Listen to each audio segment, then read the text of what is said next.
곧 이어서 바로 시간관계상 종합 논평을 진행하려고 합니다. 세 분을 모시고 종합 논평을 진행을 할 계획이고요.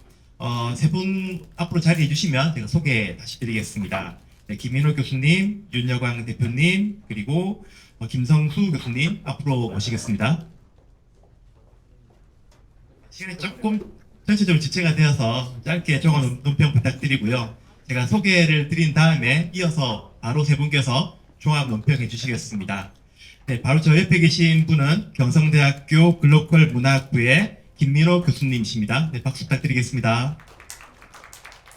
네, 우리 가운데 계신 분께서는 스포츠조선 콘텐츠 유통 본부장님을 역임하셨고요. 경희대학교에서 강의하고 계신 윤여광 대표 이사님이십니다. 네, 그리고 한국외국어대학교 철학과에서 강의하고 계신 김성수 교수님이십니다. 네, 반갑습니다. 네, 저는 김희경 선생님 발표에 이제 토론을 맡게 됐는데요. 시간이 없으니까 빠르게 말씀드리겠습니다.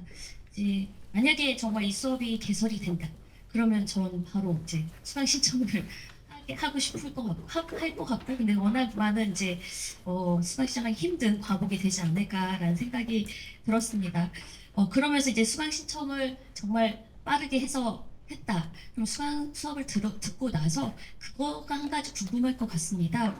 이 수업을 들었을 때 어떤 기준으로 평가할까? 즉 제가 학생이라고 한다면 어떤 그 학점에 목을 매는 요즘 학생들이 이 수업을 듣고 어떤 기준으로 내가 받으면 A+를 받을 수 있는 거지에 대한 평가 기준을 궁금해하지 않을까. 그래서 선생님이 생각하시는 이 수업을 개설했을 때 어떠한 방식의 평가 기준을 세울 수 있을까? 이거는 곧 아마 재미가 하나의 학문으로서 바라보는 데 있어서의 어떠한 지금의 이제 그런 중요한 화두를 주셨지만 이게 하나의 인문학 맥락에서 어떤 학으로서 방법론으로서 이게 어떠한 방식인지는 많은 논의가 필요한 영역이지 않을까라고 하는데, 여기에 대한 답을 제시해 줄 수 있다면 굉장히 중요한 방향성을 줄 수 있는 게 아닐까라는 생각이 들었습니다. 그러면서 동시에 학생들이 이 수업에서 재미를 느끼고 즐겁게 수업을 하는 것과 그 친구가 이 수업을 통해서 어떤 학습력, 어떻게 무엇을 학습하고 무엇을 성장하고 선생님이 요구하신 학습 목표는 무엇일까? 이게 조금 그 커리큘럼 안에서 좀 궁금한 부분이었고요. 또 두 번째로 좀 궁금했던 부분들은 이제 중간에 이제 커리큘럼 그 주차별 과목 안에서 이제 재미에 대한 어떤 이데올로적인 측면이라든지 이런 리터러시 측면이 있는데, 사실 재미의 리터러시라고 하는 것이 구체적으로 미디어 리터러시나 기본 이제 리터러시가 있는데, 이게 추구하는 게 어떤 이 재미에 대한 비판적 분석과 비판적으로 다룬다라는 것이 그 컨텐츠 자체의 어떤 구조 아니면 뭐 욕망 혹은 기술, 서사, 이러한 어떠한 맥락에서의 이걸 종합적으로 다룬다고 해서 궁극적으로는 이 리터러시를 통해서 추구하는 것은 우리가 올바른 재미를 추구하려고 하는 건가? 그랬을 때 올바르고 올바르지 않다라고 하는 맥락에서의 재미는 어떻게 만들어낼 수 있을까? 즉 보편적 측면에서의 재미로서의 이 분석 틀이 자칫 갈 수 있는 건 아닐까라고 하는 궁금증이 하나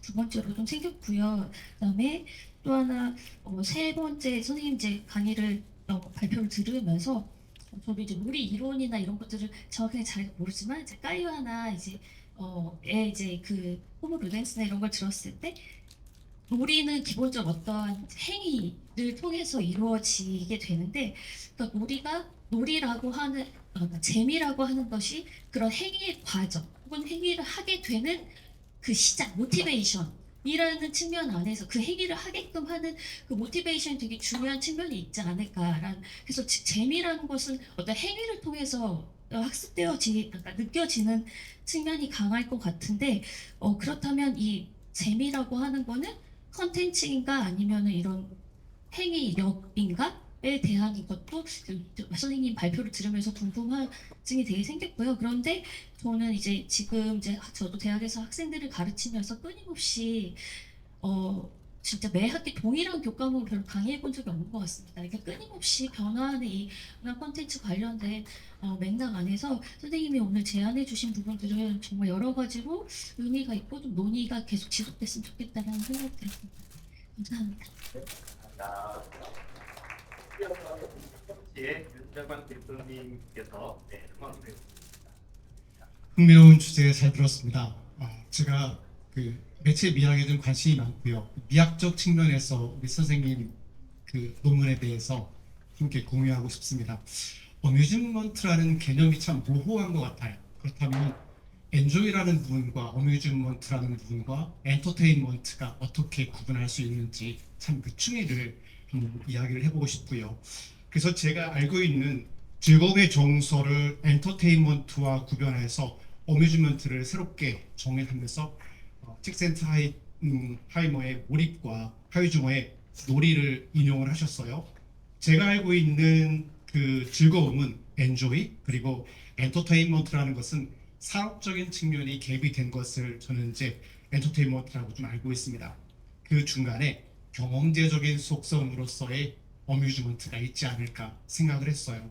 그런데 우리 선생님께서 제시한 아르테 뮤지엄의 그 숭고음이라든가 플래닛 도쿄의 정화의식은 단순한 어뮤즈먼트, 즐거움은 아닐 것 같아요. 그래서 종교적이고 철학적인 경외감이라든가 미적 카타르시스까지 포함될 수 있는 그런 거라고 저는 생각이 들었습니다. 그래서 이 모든 것들을 어뮤즈먼트라는 다른 단일 용어로 일반화하는 것은 개념의 하향 평균화가 되지 않을까 그런 우려를 저는 잠깐 해봤습니다. 그래서 제 생각에는 어뮤즈먼트의 내부의 층위를 좀 세분화할 필요가 있다고 생각이 들었는데요. 그래서 예를 들면은 신체적 반응에 의한 감각적인 쾌락이 분명히 있을 것이고 상호작용을 통한 유희적 즐거움 그리고 숭고미를 통한 존재론적 경외까지 조금 세분화하면 논문의 심도가 더 깊어질 것이라고 생각이 들었습니다. 그리고 이제 기술적인 한계 부분인데요. 매체의 특수성 부분입니다. 그래서 팀랩의 그 인터랙티브와 그 아르테 뮤지엄의 아나몬피 기법을 비교하셨는데 기술적 장치가 은폐된다. 그래서 볼터와 그루신의 투명성의 비맥의 이론을 적용을 하셨어요. 하지만 제 경험상으로는 현장에서 미디어의 불투명성, 즉 매개의 존재를 끊임없이 인식할 수밖에 없죠. 그래서 인미디어시와 미디어시가 끊임없이 양립하고 우리는 그 세계에 들어가면서 나는 지금 불투명의 세계로 들어가는 거야, 인미디어시의 세계로 들어가는 거야 스스로 인식하지 않을까. 그래서 기계 시스템에 의한 그런 것보다는 스스로 인식이 내가 지금 몰입의 공간으로 들어간다 그렇게 생각할 수 있을 것 같습니다. 그래서 오히려 기술의 불안정 속에서도 불구하고 수용자가 의도적으로 불신을 유예하면서 몰입을 선택하는 심리적 기제가 더 중요하다고 저는 생각이 듭니다. 그래서 매체 미학적으로는 비매개뿐만 아니라 매체 자체를 즐기는 하이퍼매개, 하이퍼미디어시 부분이 좀 더 강조됐으면 어떨까 하는 생각해봤습니다. 근데 공감각이라는 측면을 자주 말씀을 하셨는데 이 공감각 참 정의하기 어려운 부분인 것 같습니다. 저는 공감각을 제일 잘 알고 있는 것은 이제 그 매체 미학자죠. 그 맥루언의 공감각을 이야기를 하고 있고 시각의 패권화를 경계하는 의미에서 공감각을 주로 이야기를 했습니다. 그래서 텔레비전처럼 시각과 청각에 오리엔트된 것을 어떻게 하면 오감을 활성화해서 촉각화할 것인가. 여기서 말하는 맥루언의 촉각화는 이 촉각이 아니라서 공감각의 활성화된 상태를 촉각이라고 지금 이야기를 하고 있는데요. 그래서 오감의 활성화로 수용 감각 비율을 재조정하는 거죠. 시각이 지금까지 70 내지 80이었다면 어떻게 하면 후각과 착각과 미각을 다 활성화시켜서 감각을 이룰 것인가. 그런데 지금 제가 두 개의 사례를 봤을 때는 그것 또한 시각, 물론 촉각 부분이 있고 후각 부분도 갭이 됐지만 여전히 시각의 패권화를 넘어서지는 못했다라는 생각이 들었습니다. 그래서 아르테 뮤지엄의 향기가 어떻게 시각적 이미지를 물리적 실체로 변화시킬 것인지 아니면 플래닛 도쿄의 물의 촉각이 어떻게 청각적 리듬으로 치환되는지에 대한 감각 간의 상호작용이 논문에서 좀 더 갭이 됐으면 어떨까 하는 생각을 해봤습니다. 그리고 수용자의 능동성 비판인데요.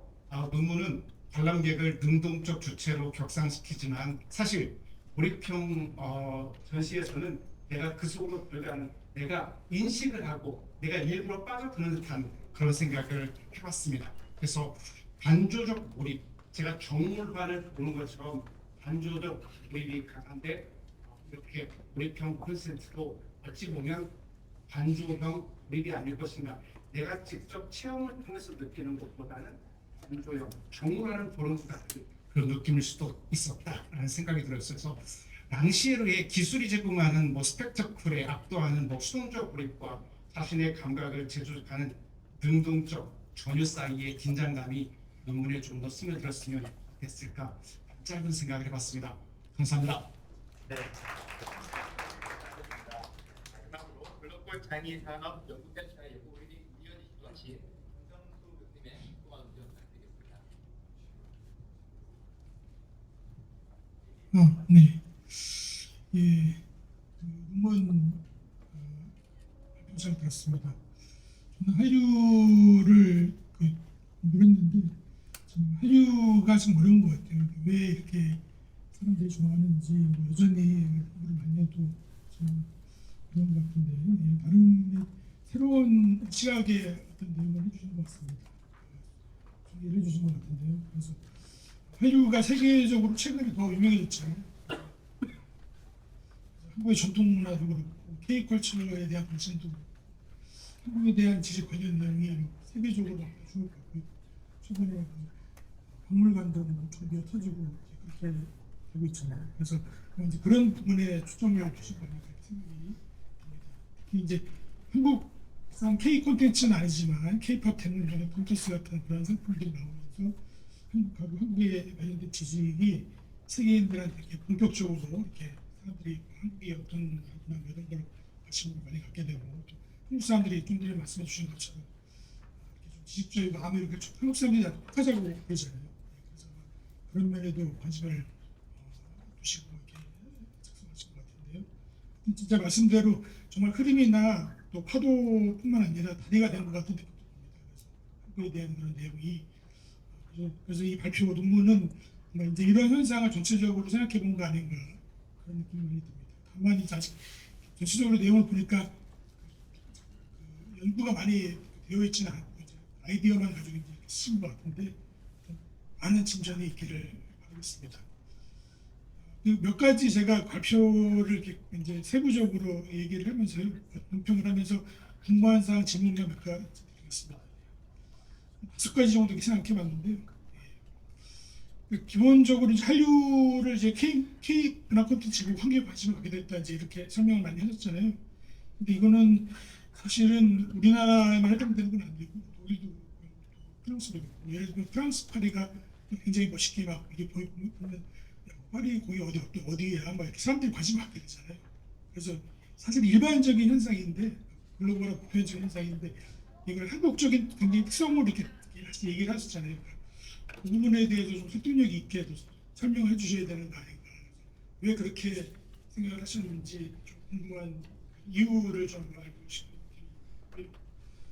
두 번째는 한국학하고 이렇게 문화 콘텐츠학을 연결하시는데, 한국학을 뭐 잘은 모릅니다만 기본적으로 한국이라는 대상이 어떻게 형성됐는지 변화됐는지 한국의 특성이 뭔지 이런 거 연구하는 게 한국이잖아요.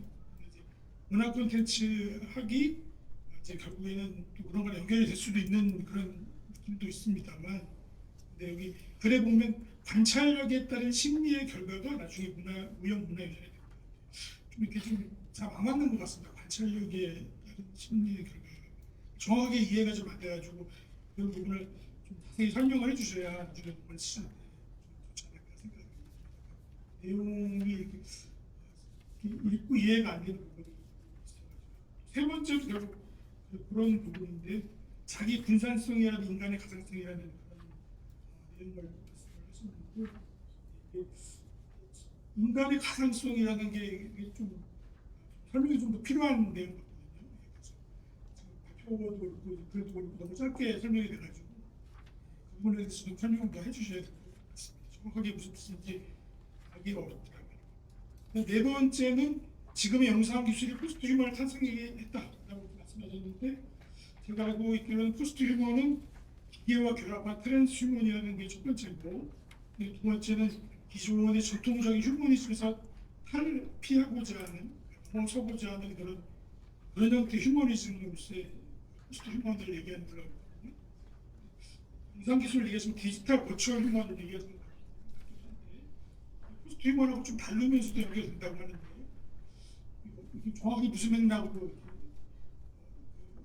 인상기술과 포스트 휴머니를 연결시키는지 좀 설명을 더 해주셔야 될 것 같은 느낌이 있습니다. 그리고 다섯 번째로는 확장형식 XR 얘기하셨는데요. XR 기조가 자신들만의 이렇게 XR만 아니고도 뭐 여러 가지로도 지금 그게 가능할 수 있잖아요. 그렇기 때문에 굳이 XR이 아닌데도 이렇게 할 수 있는데 이것도 XR을 통해서 이렇게 하고 있으니까 이것도 좀 더 설명이 필요하지 않을까 그런 생각이 듭니다. 우리나라 한류는 지금 이제 그 드라마하고 뭐 영화, 음악 이런 쪽으로 지금 뭐 이미 굉장히 굳이 XR까지 안 가더라도 지금 전 세계적인 굉장한 영향력을 미치고 있는데 향후에는 XR이 훌륭한 뭐 도움이 되겠죠.